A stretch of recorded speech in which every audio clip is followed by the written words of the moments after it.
I was born in the early 90s. I'm a true kind of millennial. And a big part of my childhood was the original Disney princesses. And I've seen a lot of feedback from the original Disney princesses through social media and people's thoughts around them. And I was thinking about this today, just kind of going through the different princesses. My kids recently watched Beauty and the Beast with me, and I actually have a differing opinion on this. There is a little bit of truth to the damsel in distress being saved by the prince, and that being part of what us young girls grew up with, and maybe some of the mentality. But here's the thing, everything is a perspective. Everything is a lens that we choose to look through. And you could say the exact same sentence, the exact same thing to three different people, and all three of them are going to take it completely differently. And while I understand why there are some concerns around the traditional narrative of the princess being saved and finding her Prince Charming and being whole once she has Prince Charming and all of that, there's also this other narrative that is equally true. And the part that I actually feel like I resonated with. So while I see as an adult why some may have gravitated towards that narrative, personally, I saw the princesses as these strong female roles. I saw these as women that were overcoming adversity and challenge, that had courage to persevere, that didn't need a man to stand on their own. They were still the Disney princesses. They were still who you were going to see when you were going to Disneyland, or who you were looking forward to in the movie. And the prince, if anything, was the supporting role. He was there, but he wasn't the star of the show. And it's interesting to me how we can choose to take that and look at it in different ways. And now I don't want to take it the other route and say that the men and the dads and the husbands in our lives are any less worthy. But the fact is, as a young little girl that was obsessed with princesses, I actually held on to being the main character and that main character energy. And as I hear and see the other side, the other perspective of what people think about Disney princesses and how this has harmed our culture and society for young girls that are now coming into motherhood and adults, it's interesting. When I reflect on that season, I had this little bracelet of the five kind of traditional princesses of that time. It was Cinderella, Sleeping Beauty, Snow White, Pocahontas, and Belle. And when I think about what those princesses meant to me as a young little girl, it did mean being the main character. It did mean standing in my power, having the ability and freedom to be who I wanted to be, to step out of any boundaries that maybe were put on me. If it was a spell from your stepmom and stepsisters, and being able to stay true and authentic and kind through the challenges of life, or going into a new culture and breaking out of norms like Pocahontas and really being different and breaking the mold of who you were to associate with and who you were to talk to. Or Sleeping Beauty, being able to break through curses and find inner strength to overcome that. And Snow White, finding the resources and support to be able to be this nurturing person that you want to be, while finding who you need to support you through that journey. And then, probably my favorite, when I think of it through this lens, my favorite princess growing up was Snow White, which is interesting because there are a lot of blonde princesses, and I was a little blonde girl, but my favorite was Snow White. And as an adult, the movie, again, we just watched this with my boys, but the message that I probably loved the most is Belle. And so in Beauty and the Beast, Belle is really strong in her character. She's really committed to her knowledge, to reading. They talk a lot about her having her head in a book, and it comes out that she can be who she wants to be. She's not going to settle for the handsome, quote unquote, guy that the town is in love with. She actually wants to nurture and love the beast, and she sees the beauty in who he is as who he is.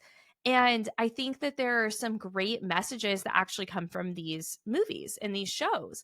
And I think, again, like anything, we can take the positives or we can take the negatives and make it whatever we want it to be. And I'm not saying to not, create more narrative around it as a parent now, but it's interesting. We can always find something wrong with everything, right? And as I'm watching these movies as adult, coming back, and as I think back to what it taught me, it really did teach me that I can be who I want to be, that I can be the princess in my story, that I can choose to have a supportive role, a supportive partner, but I don't need that person. I'm a strong individual. I'm a main character energy. I'm the princess, and I get to choose what I do with it.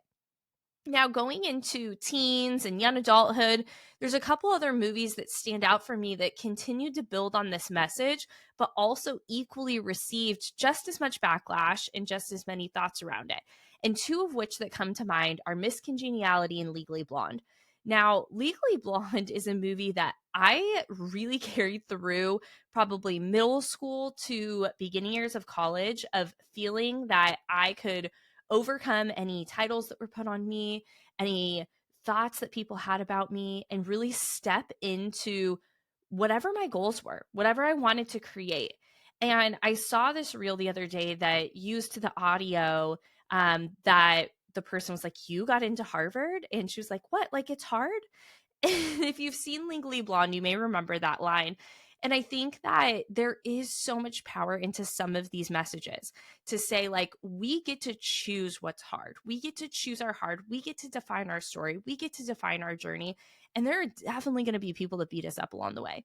There are going to be people that put expectations on us and bring out a different side of us than maybe we realized that was in us.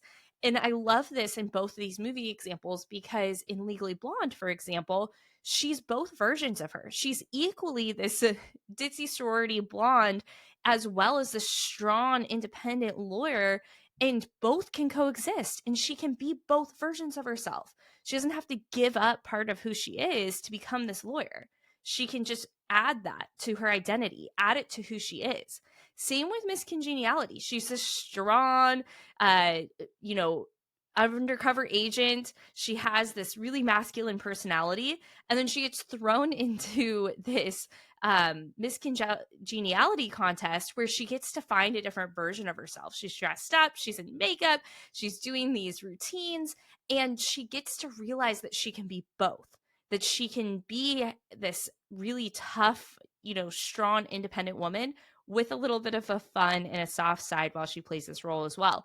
And I think these are the messages that are so important for us to carry through, not only to our kids and share, but for us as adults, going back and thinking about what are some of the messages that you did get that were positive growing up. We hear so much about the negative messages that we've heard, and I want to honor those and not repeat those, but there weren't all bad messages. There were some good that we can remember, that we can pull back.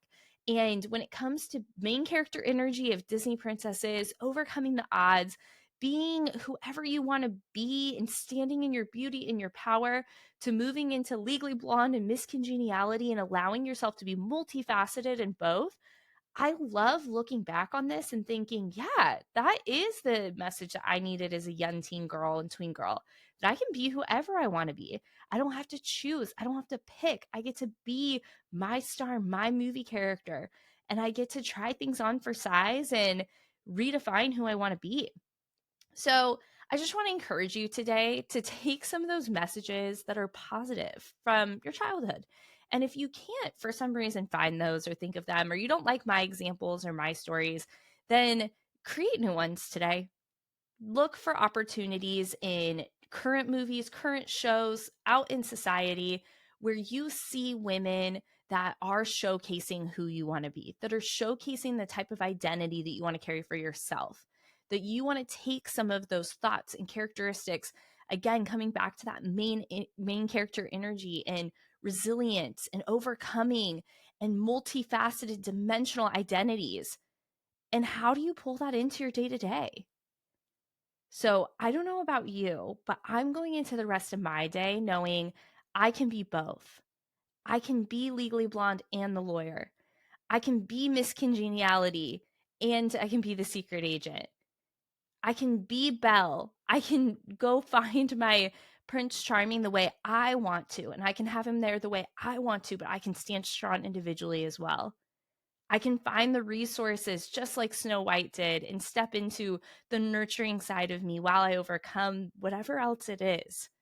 I can break molds and redefine the odds like Mulan or Pocahontas. So find your inner Disney princess, find your inner Legally Blonde and Miss Congeniality, and allow yourself to redefine what it means to be you. Allow yourself to break the mold, break the odds, and look for the opportunities to step into who you are in every level. Sending you so much love, Mama.